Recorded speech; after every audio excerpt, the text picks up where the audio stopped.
the next one, guys. What's yours? All right.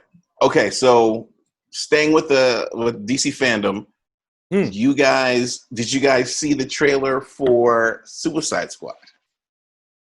Oh, you mean the movie, right? Because there was also a video game. Suicide Squad 2. I missed. Yeah. That's the one. It wasn't really a trailer, but the behind-the-scenes stuff and stuff, they were amazing.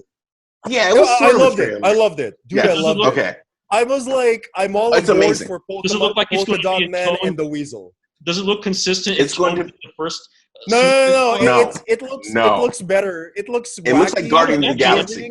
This is James Gunn. And I'm looking forward. Yeah, I'm looking forward to these wacky villains blowing their brains out. I would imagine that's James gonna Gunn be so nice. Because James Gunn, he would inject that special brand of. Oh my gosh! Oh, you feel it. You see it here. The same that he injected into Guardians of the Galaxy, and I hope it's R-rated. I hope it's definitely going to be R-rated. It's not confirmed, but I hope it is. Okay, I hope when they get their brains blown, a la Suicide Squad classic, we see their brains blown. I want to see that. So it's coming out August 6th. So it's going to be out August 6th, 2022. 2021. Not 2022. 2021, yeah. Knock on wood. Yeah. 2021. All right. And the crazy run of characters. All right. So, of course, you got Harley Quinn. All right. They got Peacemaker, played by John Cena. It's so awesome. And yes, Peacemaker. It's so great that John Cena is in this. This character, Peacemaker, he's like a bootleg version of Captain America. They got Polka Dot Man. I love it. Crazy. Polka Dot Man. Polka Dot Man is insane. Okay, they got Bloodsport. They got Rick Flag, of course. They've got Rick Weasel. Weasel his character being played by Sean Gunn. I love it. Right. Now he's even played by the same actor as Rocket Raccoon, the guy that did the mocap. Sean Gunn. Yeah, James Gunn's little brother. Gunn. Yeah, Sean Gunn. It's so good. I love it. Yes. Weasel, in the comic books, Weasel is a guy that dresses up as a weasel. He's not really a weasel. Then later he gets like claws and he gets superpowers. But I believe throughout his entire run, and correct me if I'm wrong down in the comments. I don't know. Like Weasel's still a guy in a weasel. Yeah, he's still a guy in a suit. But in this movie, one knows anything about Weasel. So in this movie, but here it looks like he's an actual weasel, right? Like he's a wereweasel. Right. He's like a wereweasel. So that's like the worst thing, right? You're a wereweasel. Wow. He's so disgusting looking. Sure, that's gonna be hilarious. Scary Rocket Raccoon is the best. It's just like. So then when I saw him, I was like, "Oh yeah, it's crazy. It's like full moon, like nightmare." Sorry, Captain Boomerang's coming back. Yeah, they got Amanda Waller. They've got Amanda Waller, of course. Javelin, a character named Javelin who just throws a javelin. These guys are all gonna die. Yeah, they're all They got Mongol. She is. Oh no, it's Mongal. Did you guys know about Mongol, the classic, the classic Superman villain who's kind of like Thanos? The brother of Mongol. She's a sister of Mongol. She's a female Mongol. It's hilarious. She's really so wow. Yeah, it's gonna be really good. No one knows about. Yeah, they got Ratcatcher. Ratcatcher, character for this. The fan favorite, Ratcatcher. It's called Ratcatcher 2. So like the assumption is Ratcatcher is like her father. Yeah, right. It's a lineage rat catching. Right. So then they got the Thinker. All right. They've got Michael Rooker is playing Savant. Okay. Yeah, I don't know what that one is either. Yeah, and then let's see. And then I love Michael Rooker, but I have no idea what Savant is. Pete Davidson. Pete Davidson is in it, and he's playing a guy named Blackguard. That's another a complete nobody, right? It's like. You're not lasting until the next one, Pete Davidson. I kind of forgot. How could I forget? They had King Shark, who's become. Oh, King Shark, of course. King Shark is one of my personal favorites. Like. There's a shot in the behind-the-scenes video where he's eating a dude, or they cut to right before it goes into his mouth. I love it. I love him in the cartoons. Yeah, I love him in the Arrow. In the behind the scenes, he shoves the Flash, but they cut it right before. I love how they depicted him. The Flash. I mean, he was the Flash. I mean, he was menacing without being too comical, and I just like the way, and the way they designed him on the series was quite impressive, and not too bad by TV production standards. King Shark is having a moment. I'm a reader of this. I'm not a big DC fan. Oh, I'm not. Are you reading Suicide Squad right now? Yes, I've read Suicide Squad. Cool. Like I remember I went and got from the old I long only box. ever read the '80s ones. Yes, the original so ones. I browsed through ones going up. Oh, those are great. The Jerry Ordway ones. Yeah. Those are fantastic. Yes. So I'm a Suicide Squad fanboy. So when they added King Shark, I was like, man, this is it. This is it. This is King Shark movie. King Shark is a staple, right? Yeah. Oh, so exactly. Squad. Yeah. All right. So now here's my theory. Does anyone have theories? Anyone want to go first before it was leaked who the main villain was. It was leaked. Oh no! Don't say it. Don't say it. I'm gonna say it. Okay, that's your main villain.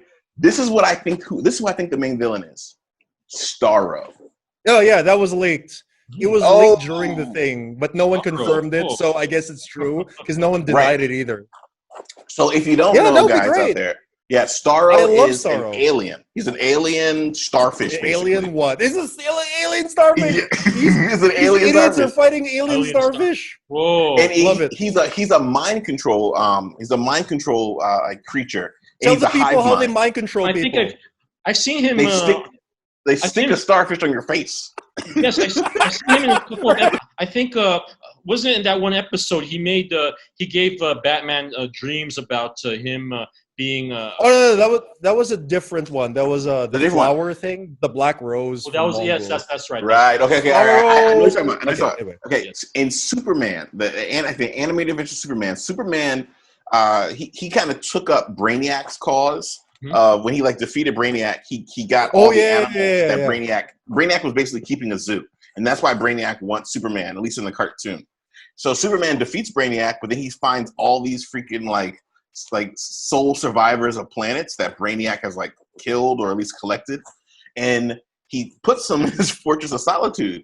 And basically, what happens is he has a malfunction with the cages, and it's simple as that. And a little starfish creature gets out and gets on his face. so he realizes that this little creature that he has throughout the series, the episode, he realizes that this little creature that he thought was a nematode is a highly advanced creature, and it's super intelligent. And once it can get on the face of something that can talk, it can talk, and it can make plans. So Starro is this parasite alien that he's actually really Galactus Starro, yes. Yeah, right. He's kind of pitiful. Systems. Yeah. Right. He's pitiful at first until he latches onto someone, and then he's super intelligent psychic creature that creates more of him. And it's an invasion of the body snatcher. I do remember seeing it is. one of the episodes of Justice League, or maybe he was on. It was Batman Beyond. Yeah. The story that Fred is saying is he takes control essentially of the Justice League of the Batman Beyond era, and Terry has to save the entire Justice League. Terry McGinnis. Okay. Because Batman brings him in, and he's I need someone that outside that that. Right, you're right. Terry McGinnis has to go and that's Terry McGinnis is worthy of the Justice League. That was that episode. The explanation they gave there was the original enclosure that Starro had kept him weak, so he couldn't do anything. But then when Superman took him out and put him in the Fortress of Solitude, he slowly regained his strength back because he didn't have the original whatever dampeners on him. Then he just bided his time until he could get on Superman. Okay. Yeah, I think that was the story of that one. That episode, I think that was on Justice League Unlimited. That happened on. Yes. Second season. I remember now. Right, because Starro took over the entire Justice League. So this is what I think is going to happen. Because go ahead. This is the hint that I'm getting. The difference between this Suicide Squad and the previous one is there's a boatload more characters. So the question is why do they... Right, and in all of the footage, they're gonna listen.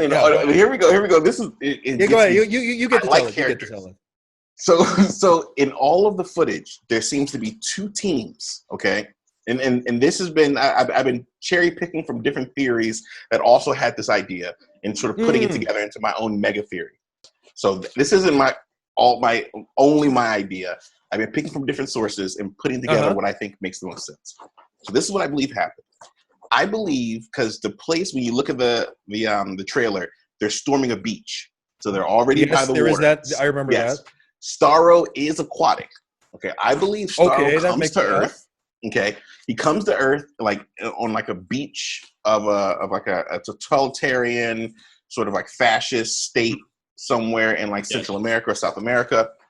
Yeah. And he crawls onto land and like he gets a guard. Okay, then the guard like is like take me to your leader. The guard then gets another infected. Before you know it, you have this sort of like banana republic that's actually run now by Starro. Okay, Starro, and it's causing internal conflict, and like the CIA is like, "Yo, what happened to our puppet government? Why are they acting so like erratic? What's going on?" They're like they're maybe dealing with the Russians or something. So now we got this puppet government that the CIA is wondering why is it going extra rogue, and they realize something crazy is going on, and they send the Suicide Squad because the U.S. government cannot be seen as interfering in this nation's internal affairs.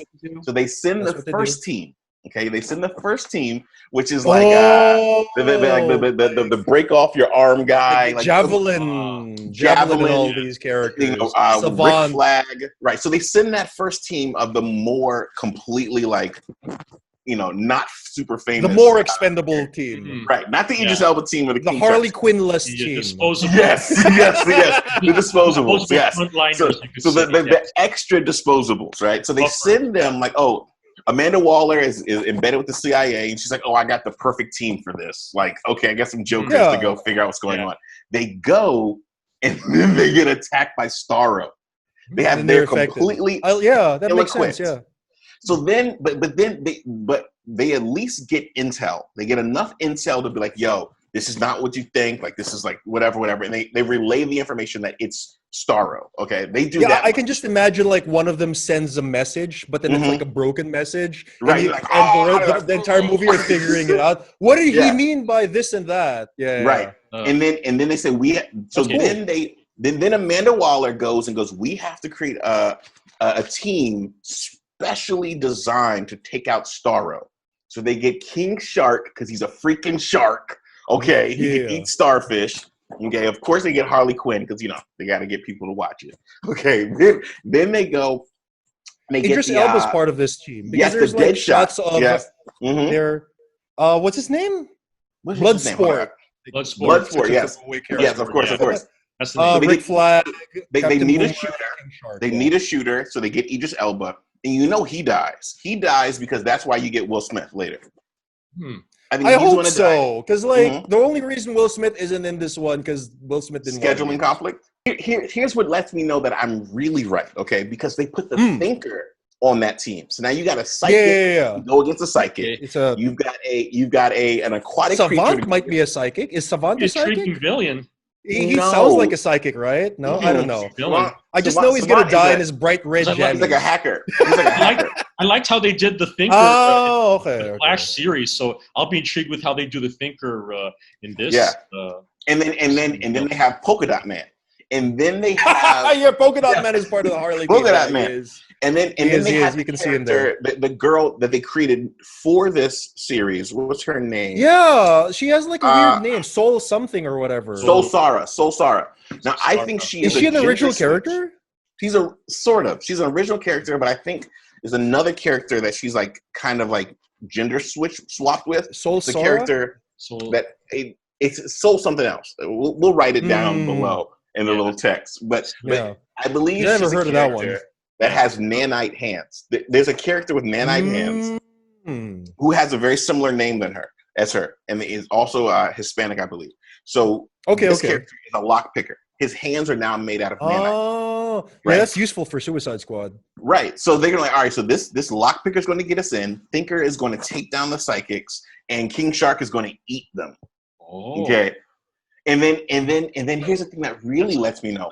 So the Mongol girl, the alien, Mongol. The Mongol. There we go, Mongol. She's a Mongol warrior. Yes, she's on the crappy version of the team, but she seems to have survived because she's with Harley Quinn. And she's an alien, so she's an alien. So I think she is the only one that knew what the Starro was, and then is able to survive.